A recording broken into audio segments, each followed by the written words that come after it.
They used to confuse you on purpose. Now your silence got them arguing with their own guilt. When the avoidant sees you stop explaining yourself, it hits like a funeral they wasn't invited to. Because your voice wasn't their control, every time you over-explain, you gave them power. Power to twist, to gaslight, to drain. But when you stop trying to be understood, you cut their oxygen. That's silence. That's suffocation to somebody who lived off your reactions. See, avoidants don't argue to fix things, they argue to maintain dominance. You can hand them your heart in PowerPoint slides, and they'll still say you're doing too much.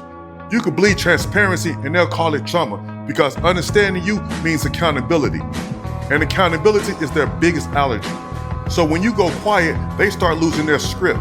They'll say you acting distant. Nah, you acting healed. They'll say you're not the same no more. Nah, I stopped explaining things to people who benefit from pretending that they don't get it. Now they're in panic mode, trying to bait you back into confusion, because peace make them nervous. They only know love when it feels like war. Your silence is a mirror that they can't look into. It reflects every lie that they tried to hide behind logic. They can't twist your words when you ain't talking. They can't drain your energy when you ain't reacting. You finally became what they fear most, unreachable.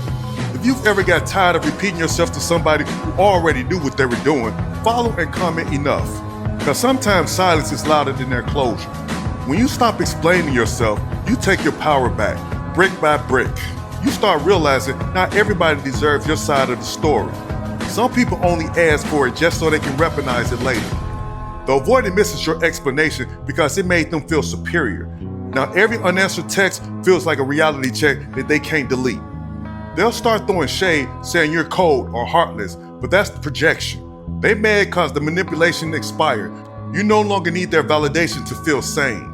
You no longer crave their apology to move on. They used to make you question yourself. Now they question why their tactics don't hit no more. They don't miss you, they miss the version of you that needed to be heard by someone who never listened. And when that version dies, so does their control. That's what scares them, not your silence, your peace. If this cracked open your chest a little bit, go grab my ebook, The Avoidant Effect. It breaks down how your silence shifts the power, how emotional distance becomes your armor, and how peace turns the table on the same person who built chaos. Link is in the bio. Understand the silence before they spin it. Think about it.